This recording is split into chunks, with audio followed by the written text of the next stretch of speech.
بسم اللہ الرحمن الرحیم الحمد للہ رب العالمین اللہم صلی علی محمد صلی اللہ علیہ وسلم۔ تصوف میں آج ہم کچھ اور جو بڑے صوفیہ گزرے ہیں ان پہ ہم بات کرنے والے ہیں۔ تو اس میں جو سب سے بڑی شخصیت سب سے پہلے جس پہ ہم بات کرنے والے ہیں آج، وہ ہے جن کو بڑا مشہور جنید بغدادی کے نام سے جن کو جانا جاتا ہے۔ تو یہ قریباً ابوالقاسم محمد بن جنید 298 ہجری میں ان کا وصال ہوتا ہے، جو کہ 910 عیسوی ہے۔ تو جنید بغدادی اپنے دور کے سب سے بڑے انٹلیکچوئل یا صوفی علماء عالم جو تھے اپنے دور میں سب سے بڑے، اور جن کا بہت بڑے جو بڑے بڑے صوفیہ گزرے ہیں، مفکر گزرے ہیں، یا جو اس میں مطلب صوفیہ میں سے بڑے بڑے ماسٹرز گزرے ہیں، ان پہ ان کا اثر رہا ہے۔ تو ان کی ایک خاص بات یہ تھی کہ جو سری سکتی جن پہ ہم نے بات کی تو ان کے ماموں تھے۔ اچھا، تو یہ ایک مطلب ایسے تجارت پیشہ گھرانے سے ان کا تعلق تھا، تو خود بھی یہ مطلب وہ سلک کا کاروبار کرتے تھے جنید بغدادی پہلے۔ تو پھر مطلب جب ان میں یہ مطلب ٹریننگ یہ کر رہے تھے، تو یہ مطلب امام شافعی کے فقہ میں اس میں انہوں نے مطلب پوری تربیت حاصل کی تھی، جورسپروڈنس میں۔ تو اسی دوران پھر یہ مطلب جو حارث محاسبی ہے ان کے ساتھ ان کی دوستی ہو گئی، یعنی جب ان میں یہ چینج آ گئی۔ تو حارث محاسبی یعنی وہ شخصیت ہے جن کے ساتھ یہ اکثر ڈسکشنز کرتے تھے۔ تو پھر کیا ہوتا تھا اس میں کہ یہ مطلب جو سوالات یا انکوائریز ان کے سامنے پیش کرتے، پھر اس میں جواب اور جو ان کی کتابوں میں موجود ہے۔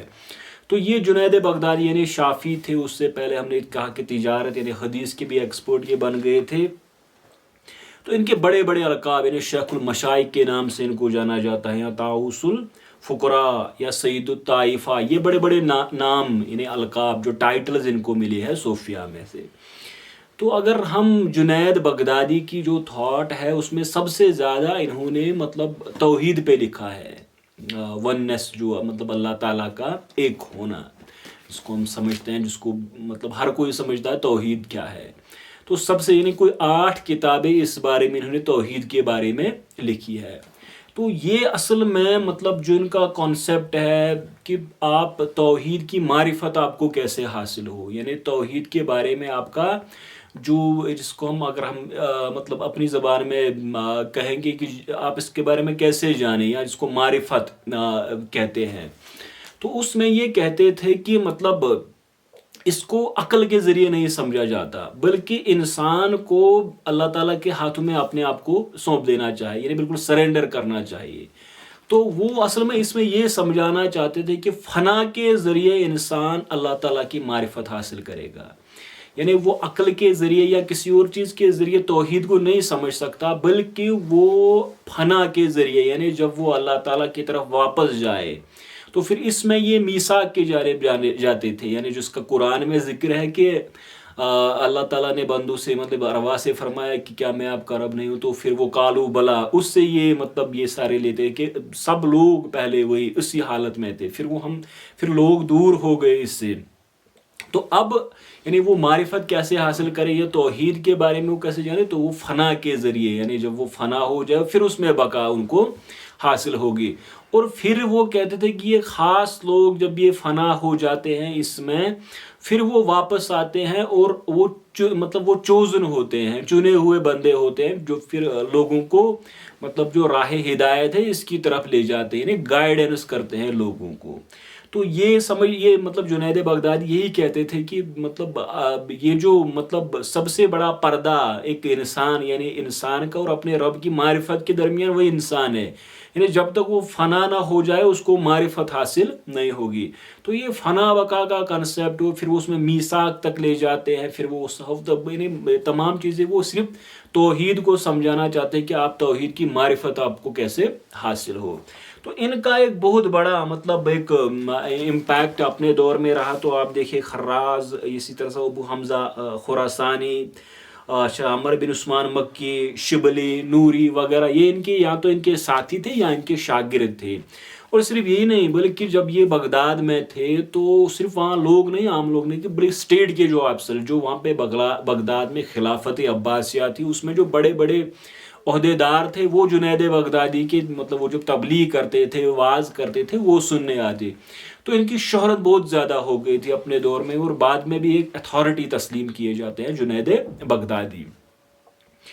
تو اب اس میں آپ ایک سمجھے کہ اسی دور میں مطلب ایک واقعہ ہوا جو غلام خلیل، اس کا ایک مطلب مقدمہ چلا تھا صوفیہ کے، اس کو ایک بڑی ٹرائل چلی تھی ان کے یہاں، تو اس میں ان کا بھی نام آیا تھا جنید بغدادی کا۔ تب انہوں نے کہا تھا کہ میں تو مطلب ایک مطلب فقیہ ہوں۔ تو اس ٹرائل پہ غلام خلیل کے وہ جو پوری وہ کیا واقعہ ہوا تھا، اس پہ ہم جب صوفیہ پہ جو مظالم ہوئے اس پہ ہم بات کریں گے۔ اچھا، اسی دور میں ایک اور بڑے صوفی تھے جن کو ابو سعید خراز، یہ 286 یا 899 عیسوی میں ان کا وصال ہوتا ہے۔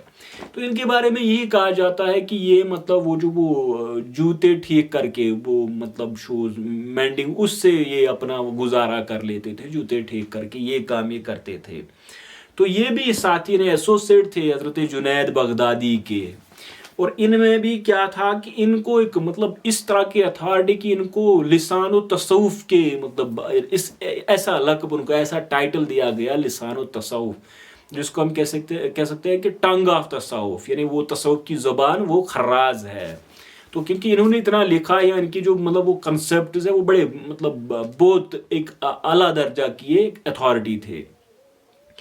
تو اب اس میں آپ دیکھیے کہ یہ ایک جگہ نہیں رکے، بلکہ یہ جو پورا عراق تھا، جروشلم تھا، راکا، سیریا وغیرہ، اس تمام ٹیریٹری میں ابو سعید خراز مطلب وہ سیاحت، یعنی وہ جرنیز انہوں نے اس پورے ایریا میں کی۔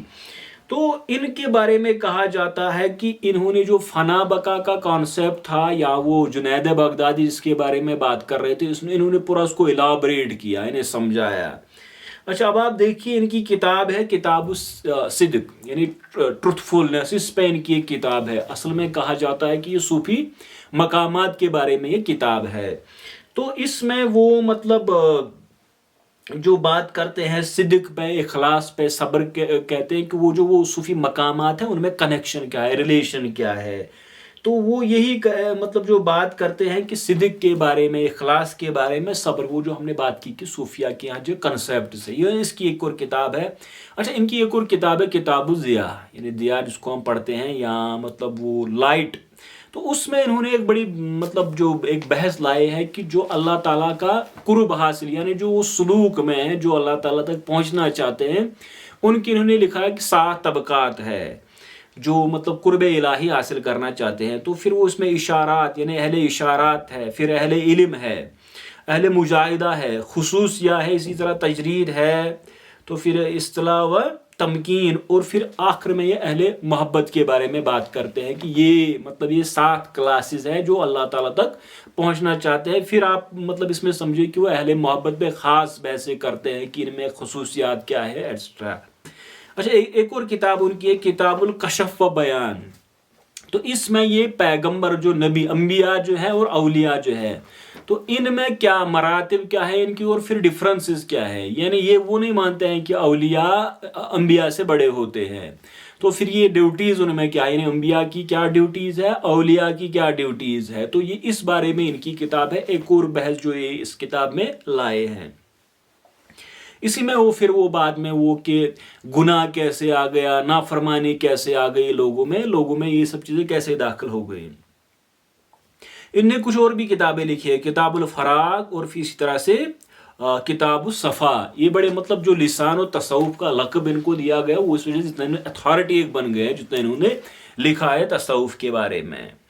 تو یہ بھی وہ جو شدت، یعنی وہ حب الہی، یعنی وہ شوق وغیرہ وغیرہ، تو یہ اسی تحریک کے ساتھ جڑے ہوئے ہیں۔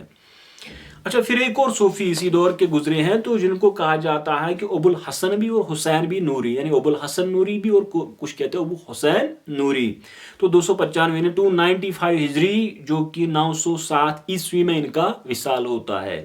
تو ان کو بھی بڑے القاب دیے گئے ہیں، امیر القلوب یا قمر الصوفیہ، یعنی وہ جو بڑے ٹائٹل یعنی کہ صوفیہ کا چاند یا امیر قلوب، دلوں کے وہ ایک مطلب کنگ ہم کہہ سکتے ہیں۔ تو یہ بھی بغداد کے تھے، خراسان کے اصل میں ان کی فیملی تھی۔ تو انہوں نے کیا کہ حدیث پڑھا تھا، انہوں نے محدث تھے، اسی طرح سے سری سکتی کے مطلب ان کے پاس جا کے انہوں نے علم حدیث پڑھا تھا، اور پھر یہ مطلب جو خراز اور جنید ان کے بڑے قریبی تھے یہ۔ اچھا، یہ بھی غلام خلیل کی جو ٹرائل یعنی جو مقدمہ کورٹ میں چلا تھا بغداد میں، اس میں ان کا بھی نام آیا تھا جو صوفیہ میں سے تھے۔ تو ان کے بارے میں مطلب جو کہا جاتا ہے، یعنی جو ان کی جو ان نے کتابیں لکھی ہے اس میں یہ کہتے ہیں کہ جو لوگ یعنی جو آدمی یا انسانیت پیدا کی گئی ہے وہ اس وجہ سے پیدا کی گئی ہے کہ ان کو معرفت الہی حاصل ہو۔ ان کی مشہور کتاب ہے مقامات قلوب، اسٹیشنز آف ہارٹ۔ تو اس میں وہ لکھتے ہیں کہ جو اصل میں مطلب راہ سلوک میں دل کی سینٹریلٹی ہے، اور یہ کیا بات اس میں کرتے ہیں کہ یہ جو مطلب اللہ تعالیٰ کی معرفت وہ دل میں حاصل ہوتی ہے، جس کو میں نے کہا کہ وہ کچھ کہتے ہیں کہ عقل کے ذریعے نہیں حاصل نہیں ہوتی ہے۔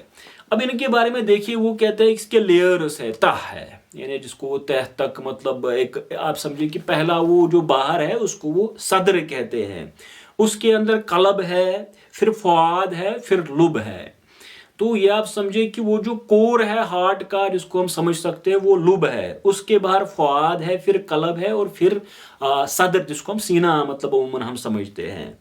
یہ کہتے جو لکھتے ہیں کہ ہر ایک لیئر میں ایک خاص مطلب چیز بستی ہے۔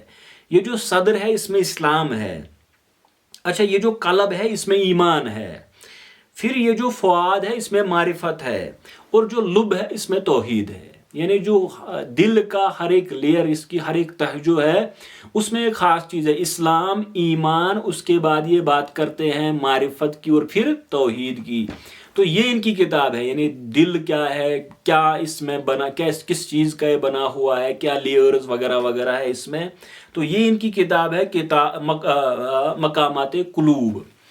اچھا، اسی دور میں ایک اور بڑے صوفی جو سمنون محب، تو یہ بھی اسی تحریک جو وہ شدت محبت الہی یا شوق وغیرہ وغیرہ، اس پہ 298 ہجری میں ان کا وصال ہوتا ہے۔ بڑی ایک اور شخصیت اسی دور میں اسی ایک جنریشن کی تھی جن کو ابو بکر شبلی کے نام سے جانا جاتا ہے۔ شبلی بڑا ایک مشہور صوفی گزرا ہے، 334 ہجری میں ان کا وصال ہوتا ہے، جو کہ 946 عیسوی ہے۔ تو یہ مطلب اصل میں امپیریل جو خلافت تھی اس کے یہاں ایک مطلب ایک آفیشل تھے، وہاں یہ کام کرتے تھے، ملازم تھے، اور مالکی فقہ پہ یہ عمل کرتے تھے، اور پھر محدث تھے، یعنی عالم بھی تھے یہ، اور اس کے ساتھ ساتھ ان کا جو سیاسی اثر رسوخ تھا وہ بھی تھا۔ تو ان کے جو والد تھے وہ بھی آفیسر تھے وہاں، مطلب وہ جو خلافت تھی وہاں پہ۔ تو ان کا جو ایک صوفی ہے گزرے ہیں خیر النساک، ان کے ساتھ ان کی ایک ملاقات ہوگی، اور اس کے بعد ان میں اچانک سے وہ تبدیلی، وہ صوفی والی تبدیلی آ گئی ابو بکر شبلی میں۔ تو پھر انہوں نے جوائن کیا جو دائرہ تھا حضرت جنید بغدادی کا، اور کہتے ہیں کہ ان میں وہ ایک شدت تھی، وہ جو محبت الہی، جس طرح وہ بعد میں منصور وغیرہ جس پہ ہم بات کریں گے، ان میں اسی طرح کا ایک ٹیمپرمنٹ تھا بہت زیادہ، یہ مطلب اس میں محبت الہی میں یا حب میں یا شوق میں، اس میں بہت زیادہ یہ مطلب وہ تو متشدد قسم کے ایک صوفی گزرے ہیں۔ تو جنید بغدادی نے ان کو بڑا کنٹرول کر رکھا تھا، لیکن جب ان کا وصال ہو گیا تو انہوں نے وہ کھل کے ایسی باتیں کی جو کہ عوام میں بالکل مشہور ہو گئی، یا جس طرح سے ایک اس کو آپ سمجھے کہ لوگ جس کو انتہا پسند صوفی مطلب کہتے ہیں، کہ جو شدت محبت الہی وغیرہ وغیرہ میں جو باتیں کرتے ہیں۔ تو یہی مطلب ایک بات تھی ان میں، محبت الہی، شوق وغیرہ وغیرہ اس تحریک سے تھی۔ تو لیکن خاص کر آپ دیکھیے یہ سارے بغداد اسی میں تھے، اور جنید بغدادی کا ان سب پہ اثر تھا۔ تو انشاءاللہ تعالی ہم نیکسٹ پارٹ میں اب اس سے آگے اس کو لے جائیں گے، اور پھر ہم بات کریں گے کچھ اور صوفیہ کے بارے میں جو اس تحریک کو پھر آگے لے جاتے ہیں۔ تو آج ہم اسی پہ اس کو کنکلوڈ کرتے ہیں۔ وآخر دعوانا الحمدللہ رب العالمین، والسلام علیکم ورحمۃ اللہ۔